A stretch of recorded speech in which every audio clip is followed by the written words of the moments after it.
여러분 안녕하십니까. 일요일 새벽 방송 2부입니다. 코로나 바이러스 감염증으로 거리가 한산하다고 일부에서 제가 말씀드렸죠. 그런데도 어제 토요일 광화문에는 세종도로 4차선을 메운 대규모 보수 집회가 열렸습니다. 대부분 마스크를 착용했는데 주최 측에서 나눠주었다는군요.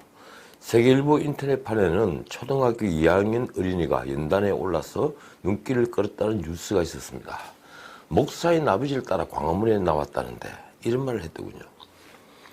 우리나라가 공산화되지 않길 기도한다. 나는 공산당이 싫다. 그러세요. 옛날에 공산당이 싫어요 했던 이승복 어린이, 이 어린이 뉴스가 있었죠. 아직도 인구의 회자가 됩니다. 이번에 아버지를 따라왔다는 이 어린이가 공산주의가 무엇인지 세세히 알지는 못할 겁니다. 그러나 아이가 이 말을 해도 하나도 이상하지 않은 건 왜일까요? 주최 측은 앞으로도 대규모 도심 집회를 이어갈 생각이라는데 코로나 바이러스 때문에 걱정인 게 솔직한 제 심정입니다. 김영호 공관위원장의 움직임이 연일 정치판 화제를 낳고 있습니다. 이틀 전에는 공관위 압박으로 황교안 대표 종로 출마 선언을 이끌어냈죠. 이번엔 당의 중진들에게 험지 출마를 압박하고 있다고 합니다. 홍준표 전 대표가 페이스북에 김 위원장에게서 서울 강북 험지로 올라오라는 전화를 받았다고 써서 수면 위로 떠올랐죠. 홍 대표는 대표직 사퇴 이후에 처음으로 김 위원장 전화를 받았다면서 나는 이제 너무 늦었다고 말씀드렸다. 이렇게 썼습니다. 하긴 고향이 창녕인 홍준표 대표는 대구 쪽에다 둥지를 틀에다가 밀양, 함안, 어령, 창녕 이 선거구로 방향을 수정했죠. 그는 이미 밀양으로 이사를 하고 예비후보 등록을 한 다음에 공천 신청까지 마쳤습니다. 그동안 험지 출마 얘기가 나올 때마다 창녕 출마를 하겠다고 고수했죠. 예, 홍 대표가 한 말입니다. 손바닥 위 공깃돌도 아니고 이제 와서 다른 선택지는 있을 수 없다.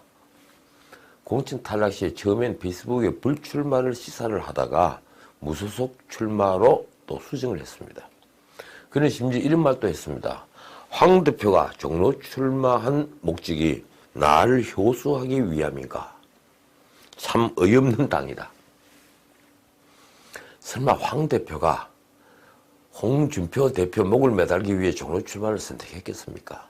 그런데도 저는 홍 대표의 분노가 이해가 되더군요. 지금 선거가 60일밖에 남지 않았는데 이제 와서 강북 선거구 중에 세 곳을 얘기하면 그중 한 곳에 공천을 주겠다고 하는 건 문자 그대로 사지로 내모는 것과 전혀 다를 바 없죠. 그 시한도 9일까지로 못 박았다고 하는군요. 그러니까 9일까지 강북 어느 곳을 선택하지 않으면 당신은 낙천이다. 일종의 겁박이죠. 글쎄요, 김영호 위원장이 언제부터 그렇게 강경했습니까? 홍 대표와 비교하긴 좀 그렇지만 김병준 씨도 같은 전화를 받은 모양입니다. 그는 황 대표가 종로 출마를 선언하기 전에 김영호 위원장으로부터 종로 출마 의사를 다짐받은 것으로 알려졌죠. 그래서 신문에 이 종로 출마에 김병준, 전희경, 그리고 또 홍정욱 씨죠. 이렇게 해서 요란하게 났지 않습니까?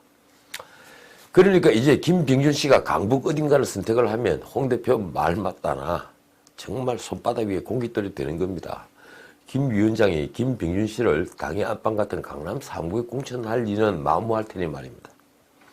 솔직히 저는 김영호 위원장의 심정도 이해가 갑니다. 당의 중진이 강북 험지로 나가는 모습을 보여야 감동을 주는 공천이 되는데 아무도 지망자가 없으니 공관위원장으로서는 참 기가 막힌 일이죠.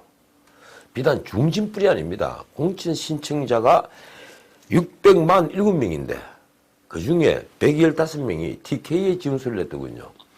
시민들조차 웰빙 체질에서 벗어나지 못한 게 아니냐 하는 말이 당 여기저기서 나왔습니다. 하긴 요즘 한국당 인기가 시들해서인지 공천 신청자도 지난 총선 때보다 무려 175명이 줄었습니다. 가장 지역구가 많은 수도권에서만 109명이 줄어들어서 지난 총선 때 173명에서 이번에 112명으로, 그리고 경기도는 186명에서 이번에 139명으로 줄었다고 하는군요.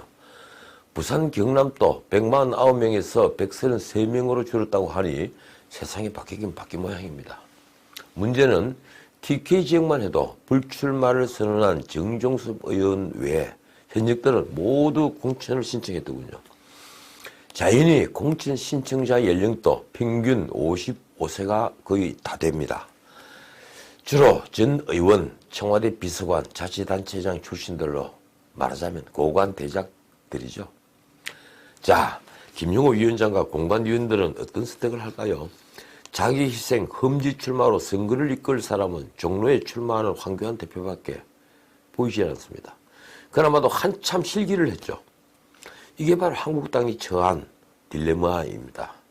당을 이끌던 중진들은 모두 TK, PK를 벗어나려 하지 않고 신인들조차도 전부 TK만 찾고 있으니 누가 이 선거의 맨 앞에서 창을 들고 말을 달리겠습니까?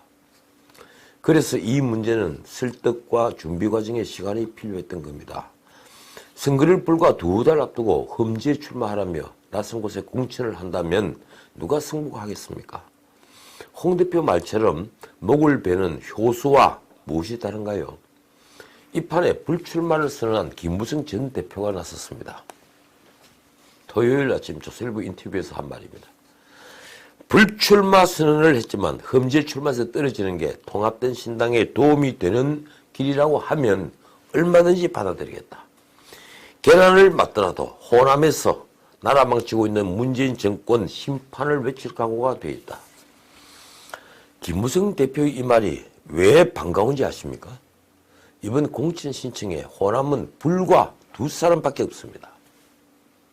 이게 지역주의 때문이라고 할 수 있는 일일까요? 김병준 씨에게 광주 공천을 얘기하면, 목포 공천을 얘기하면 그가 뭘 할까요? 저는 그게 무척 궁금합니다. 한 말씀만 드리죠. 험지로 부르는 사람은 김용호 위원장이 아닙니다. 바로 국민들입니다. 제가 정치를 했다면요, 이런 말 저런 말 나오기 전에 맨 먼저 험지 출마를 선언했을 겁니다. 자, 오늘은 여기까지입니다. 이 영상도 문제가 될까요? 곧 봄이 오겠죠. 지금까지 전우책이었습니다.